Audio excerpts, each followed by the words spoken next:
I pee all the time. I don't not like flying. First of all, I don't like flying. Well, you do. You have an alien in your backyard. That's been established. Mars is really far away, guys. Oh, Lord have mercy. We have a fucking Buc-ee's. The lowest form of evidence in the court of science is eyewitness testimony. I should have been there. I would have eaten the hell out of that pickle. From Pointless API, a Cost Cobros production, the show with high drama and low stakes. Entropy Out Loud, discussing the pressing problems of our time without solving any of them, or even trying to. Let's get into today's episode. Okay, in a previous episode of Entropy Out Loud, we discussed the UFO files, the things that have been released by the Department of War, or Department of Defense, and Neil deGrasse Tyson, the famed science communicator, or whatever his title is, released a video on YouTube with some thoughts. Did you guys check out this video from NDT, as the cool kids call him? Actually, surely that's not what they call him. I watched 95 seconds of it. Ooh, did you? I did. I was very proud. And what did you learn in those 95 seconds, Frankie? Well, I did a little skimming. So I heard it's arrogant of us to think that we could be alone in the universe. That's the only thing I got. Can you give me the Cliff's Notes on the video, please? Yes, I can. Okay, so really the only thing he talked at length about, one of the things I talked about in some episode in the past is about what the NASA astronauts from one of the Apollo missions saw. Several of the Apollo missions. Or several of them, but at least one was in the files that they released, was this transcript of them saying, hey, we're seeing lights floating around in the sky, et cetera, et cetera. So Neil deGrasse Tyson said he read the whole transcript. Apparently he said NASA has released this in the past, by the way. What Moss was saying, not all of this is new. It's just all bundled together now. Anyway, he said the explanation for that is cosmic rays. Are you guys familiar with this concept? Because I was not. I've heard the term, but I wasn't really familiar with it. A little bit. Moss, what do you know about cosmic rays? Cosmic rays are usually the stuff that's coming. They're like high energy particles, and they collide with our atmosphere, and I don't know, cause issues sometimes. Exactly. So what he said, in modern astrophysics, we know that there are phenomena in the universe that accelerate particles and cast them out into space at near the speed of light. These are called cosmic rays. Since they're up in space, they look different in space than they do on the Earth. Once they come through the atmosphere, they get all scattered and whatever. So he said cosmic rays is the solution, and NASA knew about this, and he said, and they had photos and whatnot of it, they have these special helmets. They decided, let's create a helmet for you that has detectors on it for cosmic rays. And if a cosmic ray triggers your helmet, at the same time you see a flash, there's hard evidence that you are seeing the interaction of cosmic rays with your retina and not some mysterious cosmic alien force trying to get inside your head. Apparently you can even see them with your eyes closed. If you're in space, you still see flashes of light because they still hit your eye or your retina or whatever. Your retina, yeah, I think they're just so high energy. I think it can cause cancer and all sorts of stuff. That's what he was saying. They can get into your DNA and have long-term health effects. Yeah. Yeah, I think he said they travel at the speed of light or something. They're very high energy particles that are caused by exploding stars or whatever. Or aliens. Or aliens. Not according to Neil deGrasse Tyson. So that's one of the things. And then apparently the other floating lights, the explanation for that is there's a bunch of debris that comes off of the rockets. You've got frost on the outsides, and that stuff finally jiggles off. That flies off. Paint chips fly off. Who knows what the hell else flies off? And there it is.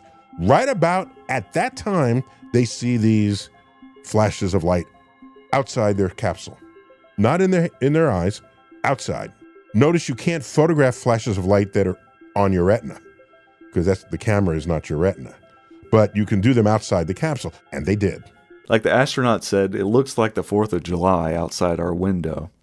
And he said it was just stuff coming off the rocket, that put them up into space. That's what he said. So he's debunking this. He's debunking. Okay. The one thing that in all these discussions, there are tons of amateur people with telescopes. Okay. Mm-hmm. Tons of them. And so nobody has really found anything in all these years that anyone could really claim as some kind of, proof of, aliens. So I aspire to have $1,000 telescope. Dude, there's a guy on Twitter I follow. I don't remember his name, but he posts these pictures and they're just awesome looking. I want one so bad. Me too. Let's go into one on one together, Frankie. We'll share it and ship it back and forth to each other. 100%. You could probably go to, here in Nashville, there's you can go to Vanderbilt. I don't know if there's the equivalent where you guys live, where, you just sign up and you can take a tour and you can go look through their humongous telescope and you can look at the moon and you can look at anything you want, I guess. Oh, I'm so jealous. I bet if they have a university where you live, I bet they have something similar. Yeah, I studied astronomy and we had 2 big telescopes, like the moving kind, and it was pretty cool. You go out to the country and load them up and get to see all sorts of cool stuff. I think I looked it up once. I don't think the schools near me have any big telescopes, actually. I looked it up once, but I could be wrong, because I'm wrong all the time. Well, the other thing I would recommend, I took an astronomy class too, like an intro to astronomy class in college. One of the coolest things ever was going to the Planetarium, which was meant for kids. And it was one of the coolest experiences. It's that thing where you lie down flat on your back and they project up onto the ceiling and you fly through the universe and you're looking at all these star systems and it was so cool. Anybody, any age would love that, I think, unless you're prone to seizures or something. I want to go. Go.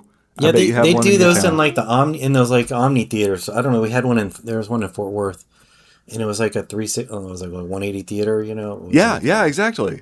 And it wasn't a planetarium. This is like a theater, but they would do those kind of movies, and it was pretty crazy. Yeah. Wait, is planetarium the right word? Am I using the wrong word? I think you are using the right word. Well, planetarium is made for, astronomy type stuff. Okay, yeah. It's at the Science Museum thing here in Nashville.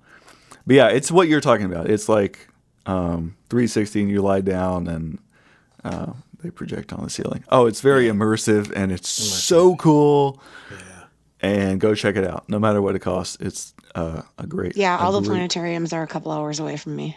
Lame. I know. The one in Fort Worth, I went when I was a kid. My brother, who's kind of prone to motion sickness, and the first part of it is you're flying in a helicopter over Dallas, and Dallas Fort Worth. He started to get motion sickness, and he had to leave. So, man, it's a pretty cool experience. Yeah, that is a thing, and I think they kind of warn you at the beginning, hey, this can make some people nauseous. Is it 3D or something? Because I can't do 3D. It's like a bubble. It's all the way around you. Yeah, you don't have to wear glasses. At least at the one I went to. There's no glasses. No 3D glasses. Yeah, I can't do strobe lights or anything 3D or I'm risk wanting to pass out. My brain can't handle them.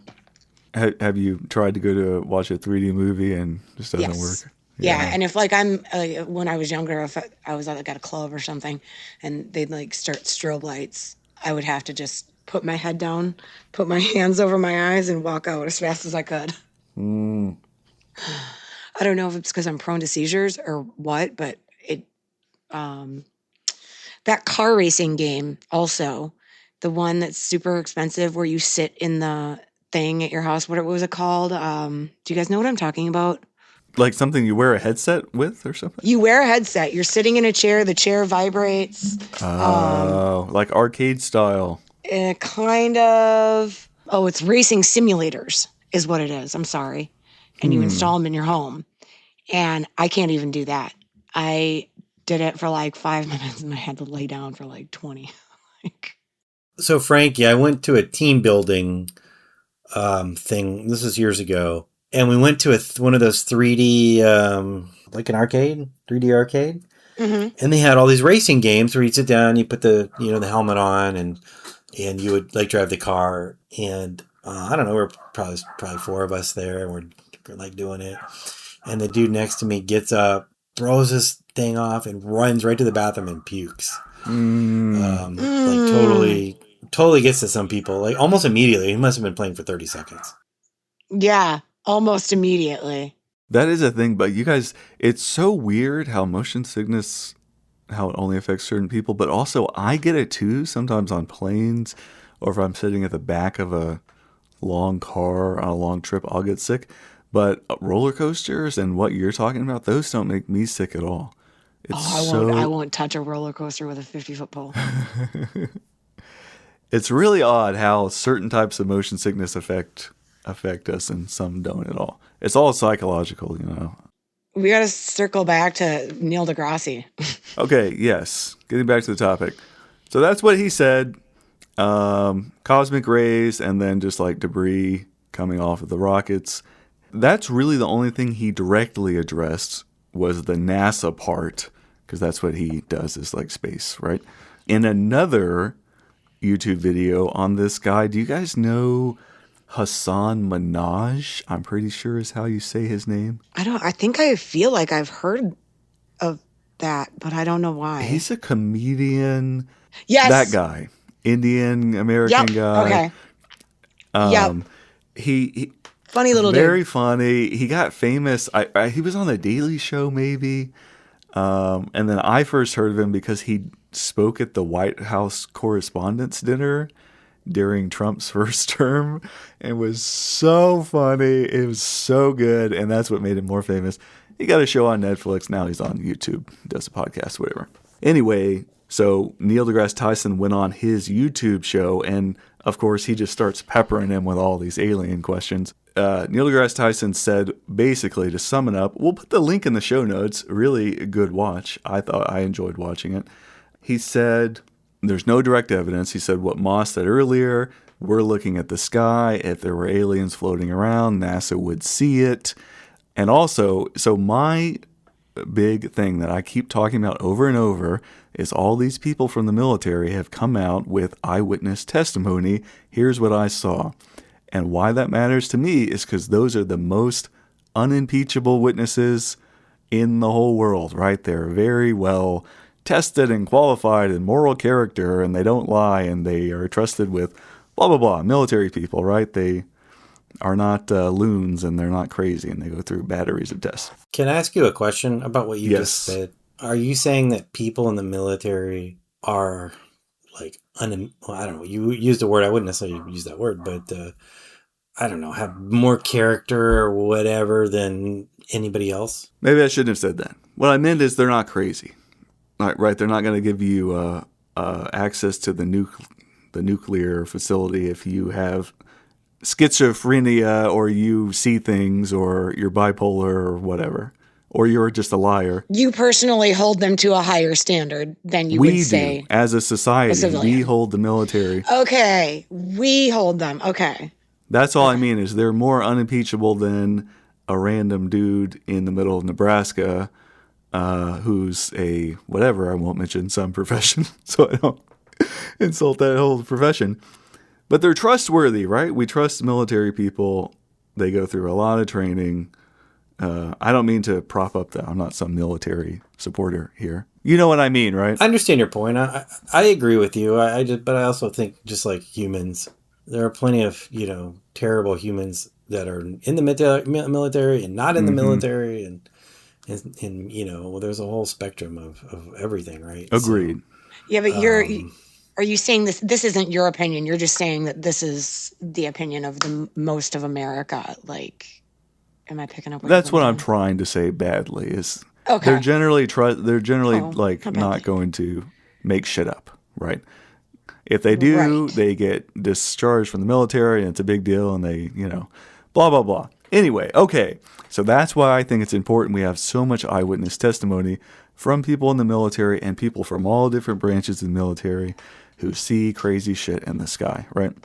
Neil deGrasse Tyson. Do we have a lot of testimony or like a little testimony? We have a good A amount, lot. and from many decades worth. That's what they're releasing on the War Department website. It's like, here's a report taken in 1985 that these three people all saw, and they were questioned and interviewed, and a full report was written and was tucked away somewhere. And so Neil deGrasse Tyson's response to everything I just said is, direct quote from the podcast, "The lowest form of evidence in the court of science is eyewitness testimony." That's his response, is some guy said a thing, but we can't study it. He doesn't give two shits about anybody's character. My response to that is, fair enough, right? He's a scientist, and he's saying, yeah, you saw something, but that I can't do anything with that, right? There's nothing I can study or test. That's just... The issue is besides that, I mean, any person can say anything, right?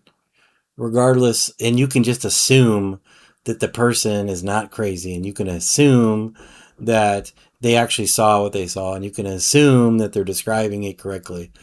And none of that is really, that's why he's saying that, is it's not really some kind of credible, measurement of something. I can say I just saw a ghost, and there's no scientific way to measure that or prove it or show it. And I think for science, then if it isn't measurable, then it doesn't count. And there's just nowhere to go from there. It's like, okay, you saw it. What do you want me to do with that? Yeah, there's nothing, there's no data to back it up. It's just what you saw with your ocular bulbs. Exactly. The issue with science, though, is scientists or the scientific method kind of requires a repeatable process, right? And that's just not going to happen with certain Depends things. what it is. This one of them. Yeah, and certain things. Like, we're not going to have some kind of repeatable way that you're going to see an alien or a UFO. I mean, I will. Well, you do. You have an alien in your backyard. So That's been established. Neil needs to come over here. Let's send him over. Give him a call. Maybe he'll come over. He and I are going to have cocktail night on the deck. Ben's he going to have likes to listen wine. to the birds. I think he likes expensive wine, so I can buy expensive wine. Stock up on the vino and then invite him over. I'll do it. I might have to give up that telescope for the wine, but not a bad trade. I'll deal with it. Yeah, that sounds worth it. So Neil deGrasse Tyson is saying, I'm a scientist and that's how we think about it. And my response is like, fair enough, man. I agree. Like, I hear what you're saying. He also, by the way, says, I think there probably is intelligent life elsewhere, but we just haven't seen, they look all over the galaxy from their telescopes. And like we were saying before we started recording, that we found a lot of planets now that could have life and haven't seen anything. Well, what I think will be interesting is at some point in time, we will identify a technosignature from another planet that's indicative of life. Mm-hmm. Okay? That's how like SETI and some of these programs are looking for technosignatures, things that are not natural to nature and that like radio waves and those kind of things that are not natural. And once we do that, right? So we're going to be like, okay, this planet in this other solar system is emitting these radio waves and it's music. Okay, like as a there's different kinds of technosignatures, but that would be like an obvious one, right? What's going to happen then is that the scientists, will have a little bit harder trouble saying, hey, there's no aliens here. Yeah, that seems to be the biggest issue with the scientific community is like acknowledging something they don't want to acknowledge. Like Earth is round and the planets, what is it? The planets revolve around Earth like they didn't want to acknowledge anything. No, I think it's the opposite. I think it's the church who didn't want to acknowledge that.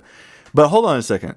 I thought the scientific consensus now was, since we know how big space is, that they do think certainly there is alien or intelligent life elsewhere. We just haven't witnessed it. That is a statistical conclusion, not a experimental or, conclusive thing. Right. So what are you saying, though? You're saying that... So a lot of people will say, and I agree with this too, like, oh, there's 2 trillion galaxies, I think is what I heard. There's 2 trillion galaxies that we see, and each galaxy has, hundreds of billions of stars, of suns, right?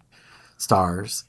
And in our solar system, every star we look at, we identify through various methods. None of them are direct, but various methods we identify they have planets. Mm-hmm. Okay. And some of them are in the Goldilocks zone, right? That's like the information that we know today. So they go, okay, statistics are, if almost every star has a planet and you just multiply it out, there's just so many planets out there, right? But that's a statistical argument. That's not an argument that says, hey, we have a technosignature. Well, because we don't have a technosignature. Right.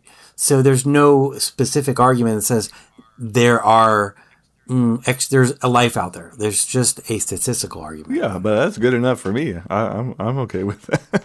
Yeah, so I'm saying is once we actually find a real signature of life somewhere, and it could be really far away, whatever, but hey, there's no discussion, there's no argument about this, then it'll be a little bit harder for people here to say, hey, there's no aliens because there's no aliens in the universe. Mm-hmm. We've never discovered an alien. Well, that argument just goes out the wall, right? I always wonder, though, if we aren't detecting or seeing life because, like, in science and as humans, we kind of have tunnel vision. And I'm wondering if we're looking for the right things. Like, we're looking for specific things. We're looking for things that we can understand. But what if it's a different radio wave, or the species was able to survive through different elements and not needing this or that, like oxygen?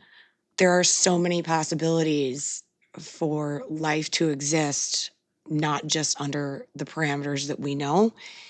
I just wonder if we're not like looking for the right thing because we don't speak that language yet, or we don't have the technological capability. I know what you mean. I think that's an interesting way of looking at it.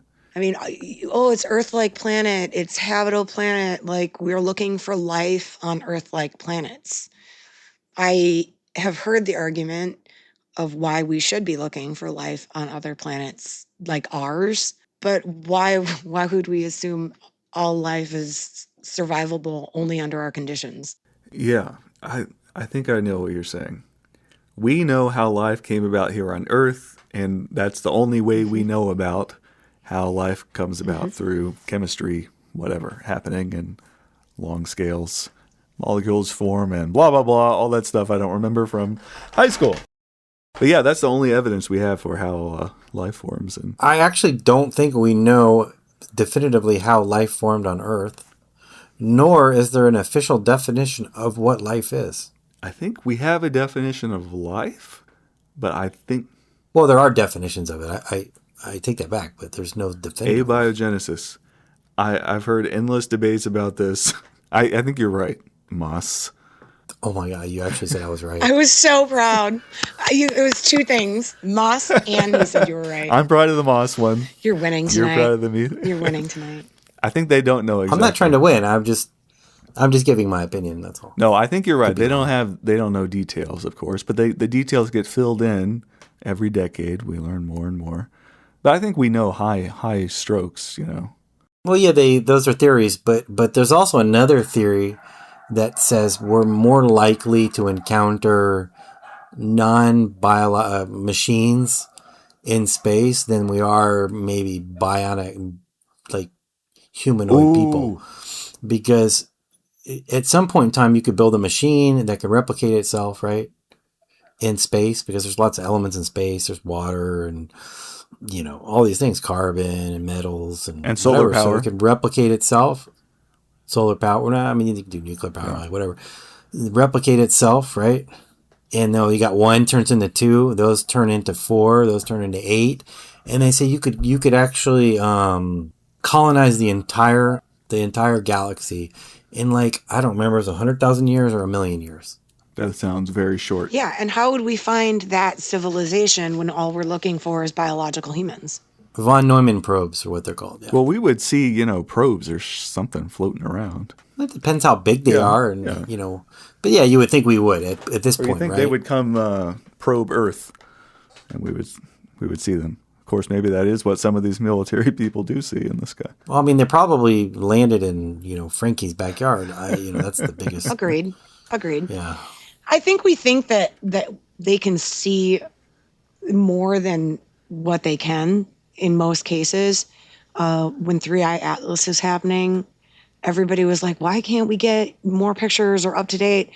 And, why aren't we seeing this? And they're like, we have so many big telescopes. They can only look in so many points at one time. Space is big. So it's not like we have eyes in the sky in a 360 direction. We point True. our satellites and our telescopes where we're looking. I mean, look at your telescope in your backyard if you have like a shitty telescope like I do. Sometimes it's hard to just get the moon in the little hole. And that's the moon. And that's so right next to you're pointing us. this and it's right next to us. You're like, I should be able to find this. And it's been 20 minutes. Yeah. Hey, in fact, Frankie, I heard the other day that, when they discover like a meteorite or something, they give them names. And apparently most of those, or a huge percentage of those, are discovered by random hobbyist people in their backyard because the professionals are looking at everything else, just what you just said. There's too much to see. So I mean, we're probably able to see like less than 1% of what's going on at any given point in space.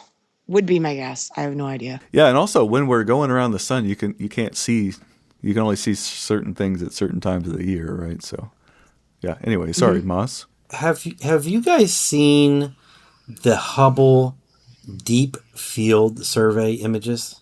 I don't know. I think I've seen them. I feel like I may have. Are those the ones that come Or back the all James the time? Webb, or the James Webb did them too. It's a little more up to date, but the Hubble Oh, ones I are saw great, some. too. I definitely saw James Webb one. Do you know what I'm talking about? Yes. Yep. So they pointed the telescope right at, I don't know, some tiny part of the sky. I think it was like maybe 2 or 3 inches, like in the field. If you look up the sky and you like a couple inches in the field of vision, right? And what you're seeing there are like galaxies, right? Mm-hmm. And just to your point, there's just so much out there to look at. I mean, that was just like a tiny little part of the sky, right? You could just point it anywhere and see all these galaxies. And so that's why there's like 2 trillion galaxies out there. So for us to find anything, it's kind of amazing. It's probably why we haven't been hit by an asteroid as well. Yeah, and I do. I feel like when I hear people talk about it, why didn't they see that sooner? Da da da da. I'm like, our planet isn't covered in telescopes. There's only actually there's not that many massive telescopes on this planet. We don't have 50,000 of them. If we did, we would definitely see more space. But even then, you're still seeing 50,000 tiny little different fractions of space. You're still not, I don't even know how you would get a 360 view of deep space. Another little interesting fact. Do you know how many stars or things that you can see with your naked eye are in the sky? Like, do you have an idea, like order of magnitude? It's more than billions, it's trillions. It's like a lot. How many can you see Isn't with it? your naked eye? You mean how many could you count? Yeah, naked eye. No, just how many you see. How many you see? Like if you're out in the country or at Yeah, a lake like and there's no good- light pollution. Yeah, good viewing conditions. How many, like order of magnitude? How many do you think we can see? North hemisphere, south hemisphere, just added together. I wouldn't even be able to give you that number. I can't even guess. Yeah, I have no idea. They're so small you can barely see. Billions. I don't know. What's the answer, or I'm going to look it up. Yeah. So the answer is I think it's 7,000. Okay, I was going to say there's a trick What? question. It's too small because you can't really see them because they're too small for your eye. Yeah, you can't really see that many. It's either 5 or 7,000. You can't really see that many with your naked eye. Stars. It feels like Even that millions. seems high. Yeah, it feels like 7,000. Really? Well, go and look. You can see a bunch of scattered light. My brain really doesn't like math. I'm over here at like a couple trillion, and you're like 7,000. That's why I said, how many can you count? Is that what you're asking? Because, like, if you just look, obviously you can't see billions. If you saw billions, you wouldn't see anything else because it would take up your whole field of vision. Yeah, that is interesting, though, Moss. That's a very low number. Next time I'm at the lake, I'm going to count. I'll let you Count guys 'em. know. Let us know. I'm going to get to 8,000. But count them before you start drinking. Oh, yeah. May need a piece of paper. It's going to be hard to keep track of 7,000. Yeah, I'm going to get a piece of paper and I'm going to do checks. And then I'll get to like 5,999 and be like, shit, I miscounted. Got to start over. It's going to be a long lake house trip. All right, I have a question for Moss. Neil deGrasse Tyson was talking about the debris that comes off the rockets and gets lit up and looks like little floating light balls in space that the astronauts were seeing and freaking out about. It made me think, and I Google this every few years and read about it, and I still don't understand it for some reason, or I just can't keep it in my brain. When you're taking off in a rocket, you're pushing on the air on the Earth, and that gets you up into space, and then you're going. How does propulsion in outer space work? I don't know. That's a good question. It's a really good question. So how does it work, Moss? Explain it to us. I don't know because it has to be something that has to push out. So I don't know. That's a good question. I would answer this thoroughly because I'm Elon Musk and I know, but then I would give it away. So I'm just going to keep that under my hat. Well, I'm guessing they have some kind of propellant that pushes out something. I don't know. But what are you pushing against? Well, no, you're not pushing against anything. You're keep being pushed by something. Because if you're like ejecting something from the back, I think it's going to push you forward.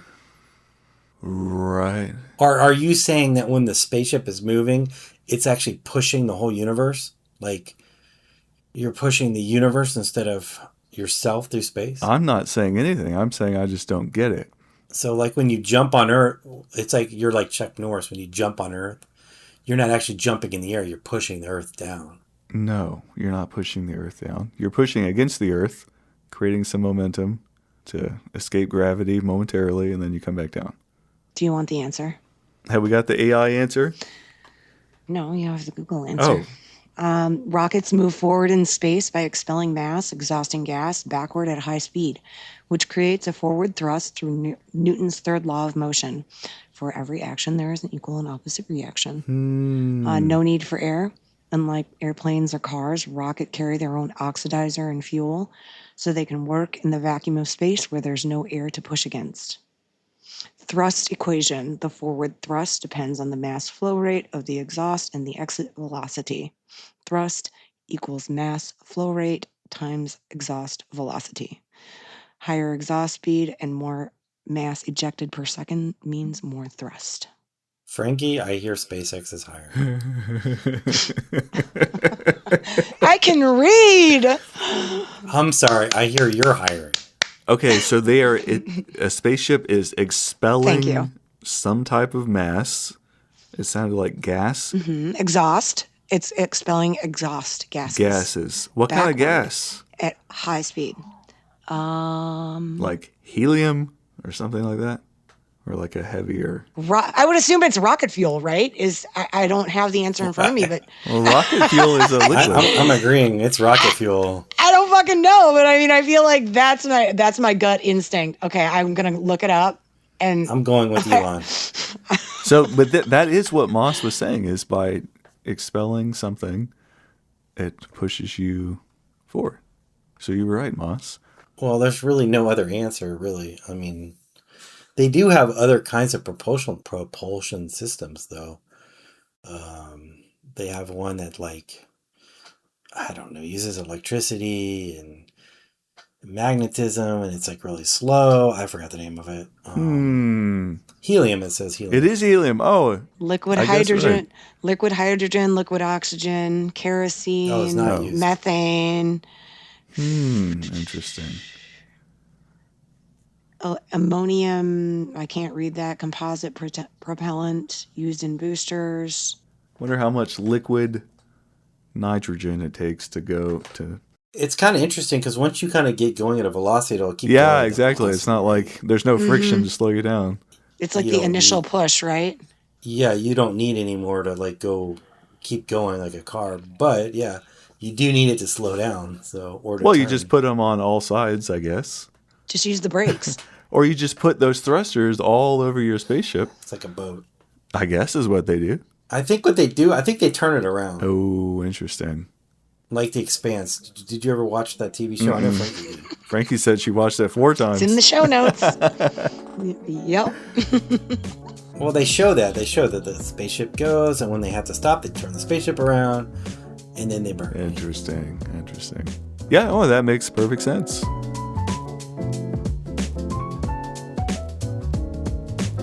Today's episode of Entropy Out Loud is supported by istodaysaturday.com. Have you ever wanted to know whether today was Saturday or not? Sure, you can look at your phone's calendar or something, but how can you be truly sure? There's an app for that. Remember when people used to say that phrase, there's an app for that, 15 years ago? istodaysaturday.com. It's the trusted source for learning if today is Saturday or not. It works on every device, every web browser, every country, every time zone. It's powered by machine learning and the most advanced AI models in the world. It's blazingly fast, and most importantly, it's accurate. You can trust the results that you see on istodaysaturday.com. It's completely free. It uses the secure, advanced, privacy-focused HTTPS protocol. When you need to be certain, you can count on istodaysaturday.com. istodaysaturday.com. So, Ben, I think you're the youngest of us. Perhaps. Perhaps you will be able to buy a ticket to Mars to go live with Elon. Would you do it? I would absolutely go to space. I don't think that's going to be a thing. Like right now, if you have, how much was it? $50 million you can go to space. So we already have that. I'm going tomorrow.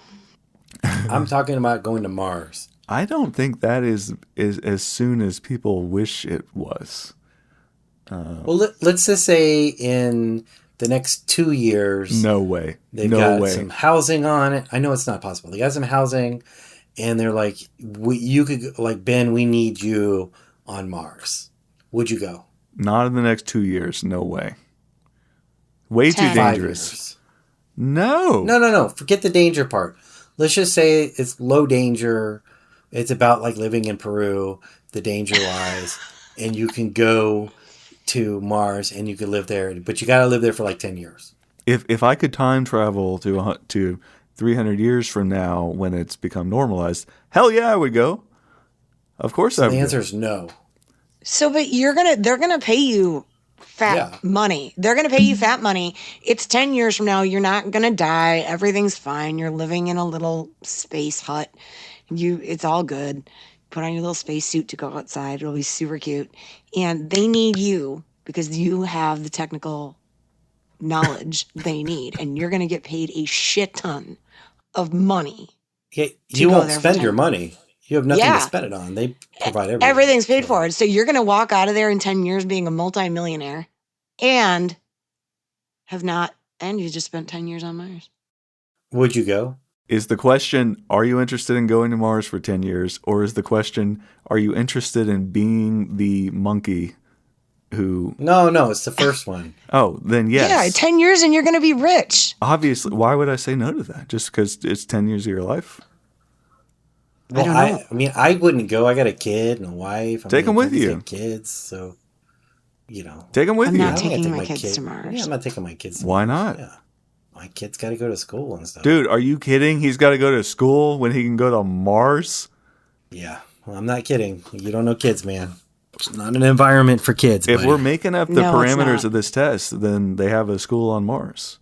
Oh, we're going to augment this to a school on Mars and playgrounds and full-on cities and that's a different scenario. Yeah, well, and also this is 10 years from now, so your son is much older, but at the same time, No child wants to be a teenager, late teen, growing up on Mars. That's not a life Yeah, for a child.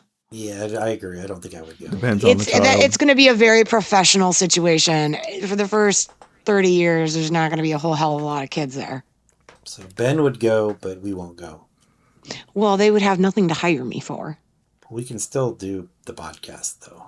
Mars is really far away, guys. So that's why I hesitate. I would go to space. I would go to like low orbit. I would even go to the moon. Mars is really far away, though. If something happens, there's no one even close to nearby to help you out. That's really far away. But I was trying to eliminate the safety part. I was just saying, would you go? So, Mas, would you go to space? Like, just to the moon? Just like a weekend trip with the Yeah, wife? just for a few days. Are we ignoring safety Yes. stuff? Apparently. Oh, well, then, yeah, I would go to the moon. See, It's like I a would 2-day not. trip. I will not ignore safety. Safety Sarah does not agree with flying on a rocket. Not anytime soon. In 100 years, I would definitely fly on a rocket to space. Anytime in the next 50, fuck no. Well, Safety they haven't Sarah been doesn't blowing- like it. They haven't been blowing up as much lately, so Then let's go tomorrow.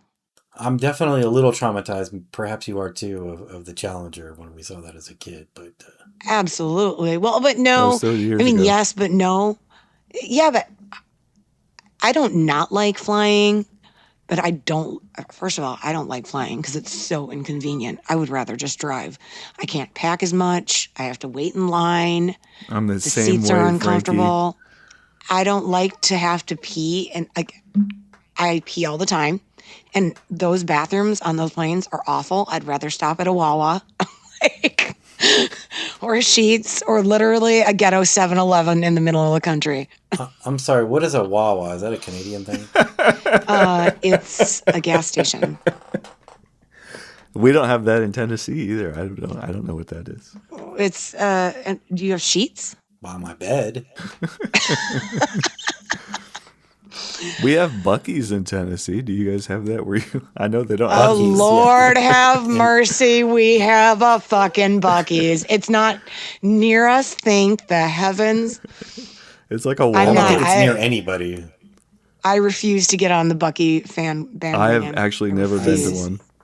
Well, here they're called Repsol and Premax. So Those are your are they the gas stations where you can go in and get like a sandwich? Oh no, it's totally crazy here. They have all these little areas. You like drive in, whatever. Did you drive to the beach down south a couple hours, and on the way they'll have like all these little areas where there's like all these places that sell, I don't know, these little brick oven sandwiches and breads and all sorts of stuff. But no, there's no big commercial operations now. You're so lucky. You have all the good food. We have all the crap. Definitely less processed, that's for sure. Yeah. You go off the interstate, you get to choose from McDonald's, Chick-fil-A, Taco Bell, the pub up the street, I'll just say Applebee's. they sell what people want here in the U.S. It's so horrible that so many people want that. I want like a good artisanal sandwich, man. I just had one today, and can I tell you guys this? I was about to tweet this earlier. Every time I go to this deli, I say, "No pickle, please." Like, you know how delis put pickle on the side all the time? Every time I go, "No pickle." They have never, ever, ever not given me a pickle. Including What today. is your problem with fucking pickles, I just Ben? I just don't like pickles, so it's just a waste. What? Anti-pickle. So I say, What? I say, don't give me a What is pickle because I'm wrong just with gonna you? throw it away. And he's like, oh I yeah, should've- yep, I'll put a note, no pickle, no problem. I get the sandwich. There's a pickle. I should have been there. I would have eaten the hell out of that pickle. You freak. Gross. Don't like what? Ugh. I like pickles too. I don't get Ben either, so Do you like pepperoncinis? yeah, I love pepperoni. Yeah, that's a pepper though. That's well, I Do guess you the like pickles- olives? Absolutely not. No, I'm not a big fan of olives. If you like olives and you like pepperoncinis, what the fuck is wrong with pickles? No, I don't like olives, and neither does Sam. Oh, you like them don't? either. No. Oh my Green, god. black, none of those. No, gross. Oh my god. I like fried pickles. Does that count? Oh my god. That's like It makes no sense at all. I Ben. know. Makes zero sense. It's like Being like, I won't eat mozzarella, but I'll eat a mozzarella stick. It actually is exactly like that. That sounds like know. Ben. Ben's probably like, yeah, I don't eat mozzarella. But I eat I mozzarella. love mozzarella. Anyway, I it's don't eat just really tomatoes, bizarre but I'll how eat tomato soup. this deli just loves wasting pickles. I say every time.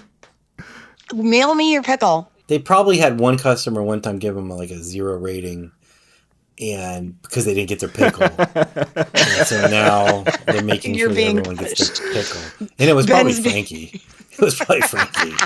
It was 110%. I got all the fucking way home, and my pickle was not in the box, and I called. And then I sent one of my kids there, and I demanded 3 free pickles. And then she posted it on Twitter, and then she Yep. recorded some commercial and went to the Better Business Bureau. I mean, the whole I nine yards. Karen'd the shit out of it. I got on Facebook. Yeah. I got on Facebook, and I complained to all my friends. So Ben, now you know. Have y'all ever had a fried avocado? No, I don't think so. But it sounds amazing. What? It's a southern thing, really good. You take like an avocado, right? You take out the seed and all this stuff, and they'll stuff it with like, I don't know, shredded chicken and cheese or like whatever, and close it up, bread it, and fry it. It is so good. I may have to try my hand at that. Yeah, where can I find one of these? Oh, last time I had one was in Austin, Texas. I've never seen that at a restaurant here. Maybe go to Texas. Yeah, usually they're at like Mexican restaurants. I go to Mexican restaurants constantly. Well, ask some people if they have a fried avocado. I love how my reaction is, where can I go buy that? And Frankie says, how can I make that? You're like, where can I find it? I was like, my kitchen. Have either of you ever been in a restaurant and they're like, do you have an allergy? Yeah. So I'll say yes to the dairy, and then I say no to the gluten because it's a preference. Because my daughter can't eat gluten, my middle one. We couldn't figure out what was wrong with her when she was little. And we had her tested for gluten, and she was like throwing up in her mouth like 7 times a day, and she was super sick and on all these medications, and she was like 5. And I did all this reading, and we tested her. Gluten's not a problem. Finally, I just said, fuck it. And I took her off of gluten, and she got totally better. She stopped getting sick all the time. She stopped throwing up in her mouth. And so I had no like medical evidence except for my witch doctorness, apparently. And I mean, we went through all kinds of tests. She was in the hospital every couple weeks, every month, trying to figure out what the hell is going on with her stomach. And, I fucking took her off gluten. Everybody's like, well, how do you know it's gluten? I'm like, and we would go places and we would go to restaurants and the country club and this and that. And, people would be, she's like 6 years old, 7 years old. People are like grilling her and kind of treating her like shit. Like, why don't you eat gluten? Are you sure? Like, what did the doctor say? Did the doctor say that? And like, she just felt like shit. So finally I just stopped fucking eating gluten. And every time we went to a restaurant, I just let them aim at me instead of her.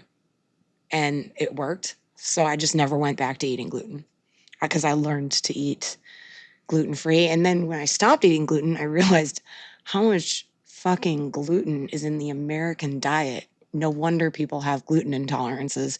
It's in so much for no reason. And so that's why I stopped. So it is a preference, but I couldn't tolerate it anymore. And then I just stopped. And she doesn't eat gluten. So when I cook like a gluten-free version of everything and a gluten version of everything. If I make my apple pie, there's a gluten-free apple pie and a gluten apple pie. Same for the pasta. Same for my chicken cutlets that I do, so that like the gluten eaters don't have to suffer. When I go to a restaurant, I ask for extra gluten. I want the maximum amount of gluten possible. Give me all the gluten. I feel like Ben is the type of guy that would order his food and it'll come out wrong and he won't say anything. Depends how wrong it is. If There's a pickle. if it's the completely wrong thing, yeah. then I will say something. But yeah, actually that happened recently where I was like, hey, give me this dish at a Mexican restaurant, chicken. And then it came with chicken and steak, which you guys are going to think I'm a freak that I don't eat steak. But anyway, yeah, I didn't say anything. I just like ate around the steak. It's funny how much people not eating gluten pisses other people off. It is fucking hilarious. Like, it's offensive. They're like, why? Do you have a It's medical because, issue Frankie, that you it can't? sounds like a hippie thing. Like, oh, I'm fucking hippie. You yeah, can suck that's it. why they get offended by, oh, you're like a leftist hippie. You don't eat gluten. What else do you grow your own organic You vote tomatoes too? Democrat this year? Yeah, they start making all kinds of assumptions about you just based on that one thing. Yeah. That's why people are haters. I've always been a little bit of hippie, and I'm always gonna be a little bit of hippie. Especially you're talking about the country club people. No offense. Yeah. No, my ex mother-in-law's friend, she met me and she goes, "You're kind of granola, aren't you?" And I'm like, a little bit. And your ex, I'm gonna take. You can't tell her fuck off. I know that wasn't a compliment, but I'm gonna take it as one. All right. I bet you miss her. So fucking much. Thank God for that. Nope. The best thing about divorce is you get to divorce their family. I took my wife to Papados. What's that? That was a while ago. It's like a nice Cajun type restaurant. And so we sit down and we're looking at the menu. My wife had never had gumbo, I don't think at the time. And she's allergic to crab. So I was like, hey, do you want to try the gumbo? Whatever. And so they come here and they're like, hey, do you have any allergies? I was like, yeah, I'm allergic to crab. And he's like, well, the roux has crab in it. So, just to let you know. And she's like, I can eat a little bit. It won't kill me or anything. And so not like you, just like she can have a little bit, but whatever. So he goes away and the manager comes back. And the manager starts grilling her about, so you're allergic to it and you're going to have to sign this form. I don't know. Oh my God. Exaggerating that. And then she's like, are you sure you can eat it? I mean, it was just like 5 minutes just grilling my wife about it. And then finally she was like, okay, well, if you need us to call and do an ambulance, let us know. Jesus. Obviously, they must have had a really bad situation in the past that they got sued for or something. Yeah, my wife's like, well, I'm an adult, so I'll be okay. Well, she can say that, but then if she gets really sick, the American way to deal with that is to sue the restaurant. I can't believe you served me this. True. That would never happen in Peru. It would be like you're dumb. Yeah, that's your fault, lady. What I've noticed is really interesting now, like what Frankie was saying, I don't know how long ago that is, but public perception of gluten and other things like that has changed so much that all over restaurants now is like, ask for our gluten-free option of this item, or yeah, it's an option now, but they still fucking hate you. Like, it's true. It depends. I know. Every time we go back, I'm always like, there's so much gluten-free.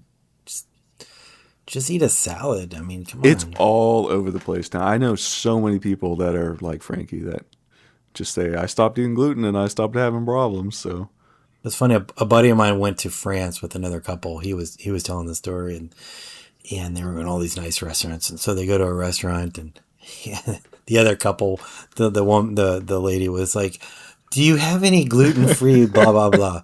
And the waiter looked at her, all pompous. It's like, we don't do gluten-free in France.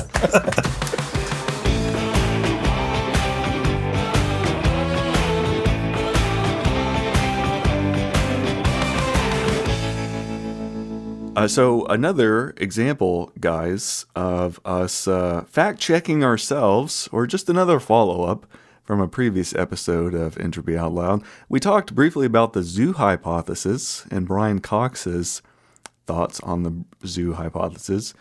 I went back and watched this video of Brian Cox, the English astrophysicist. I actually don't know what his specialty is. I don't think he's an astrophysicist. What is he? No, he's a particle physicist, communicator. Particle physicist, okay. And communicator, or whatever you call that. Anyway, I wanted to bring this up because I think we somewhat misrepresented the zoo hypothesis. maybe we can hear some audio from Brian Cox. But the broad point of how he presented the zoo hypothesis, anyway, I guess there's various variations on it, is just that it's an explanation to this thing called what is it called, Moss? The Fermi paradox? The Fermi paradox? Yeah. Yeah, the Fermi paradox. You want to explain that real quick, Moss? Or either of you? Well, it was by a physicist. I think his last name was Fermi. And it's kind of about the contradiction of, if there is a high probability of extraterrestrial life, why is there no evidence for it? Exactly. So that's the paradox. Like, if there's so many stars and so many planets, and everyone keeps saying statistically there's so much alien life, why do we have no evidence of it? Exactly. So that sets the stage for the zoo hypothesis. It's an answer to the Fermi paradox, and the zoo hypothesis just states perhaps there is intelligent life that can see us and observe us, but they choose to not interfere with us so that they don't interfere with our evolution. And they just think, well, once they're ready, they'll come up into space and they'll find us. But they don't want to interfere, the same way we were talking about that Brazilian island or whatever it is, where there's that tribe that doesn't have any modern technology and doesn't have any contact with the outside world. Same reason we stay away from them. Just let them do their thing. If they ever want to come make contact with us, they will. So that is, in a nutshell, the high-level view of the zoo hypothesis. I guess what we said is that they had us trapped somehow.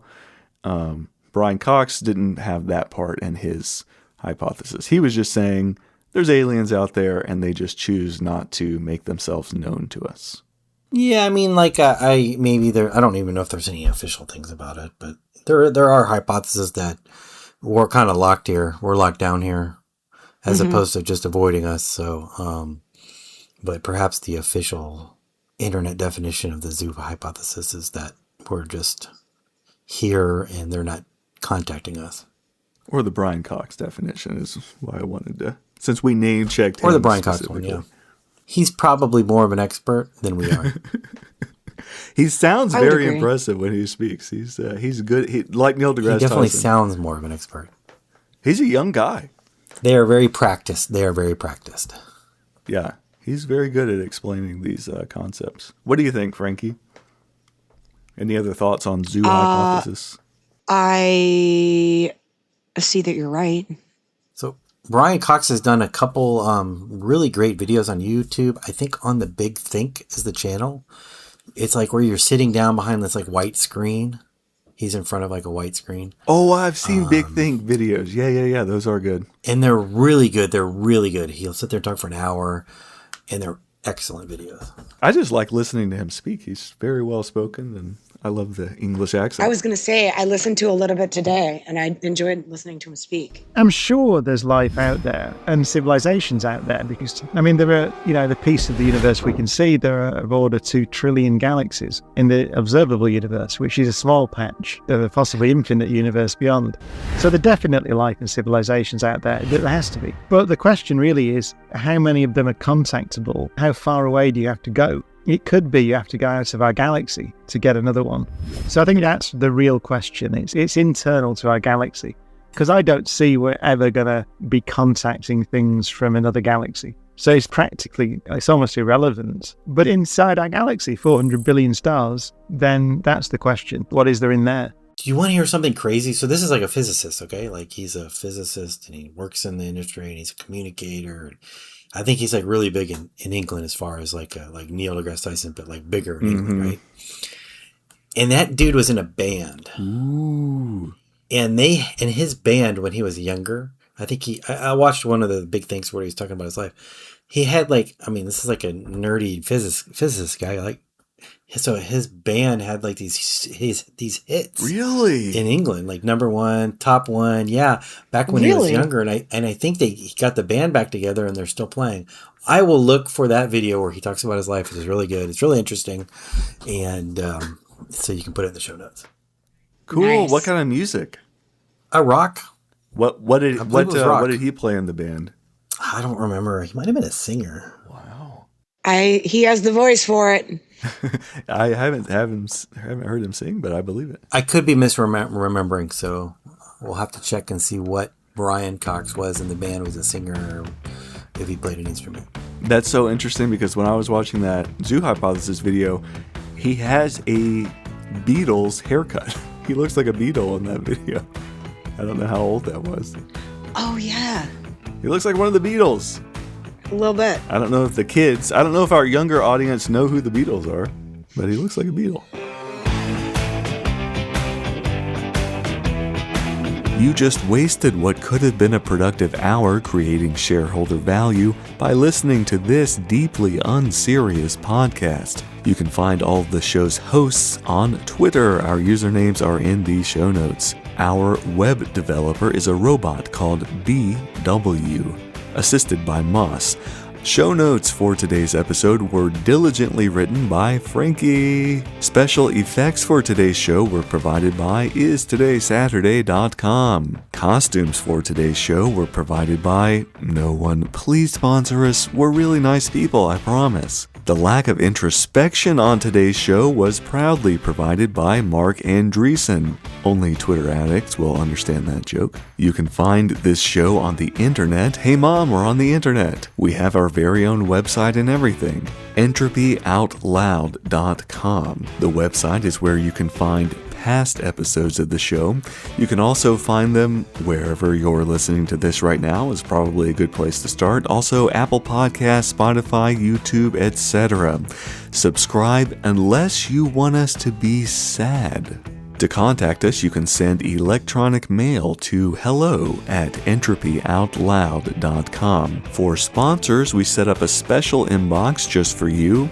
hello@entropyoutloud.com. If you have complaints or mean comments about today's episode, send those to me directly. My email is kevin.o'leary@mrwonderful.com. Entropy Out Loud is a Costco Bros production. Maybe we'll be back with another episode, maybe not. Thank you for listening to episode 5, everyone, and as always, may the cringe be with you. I can read.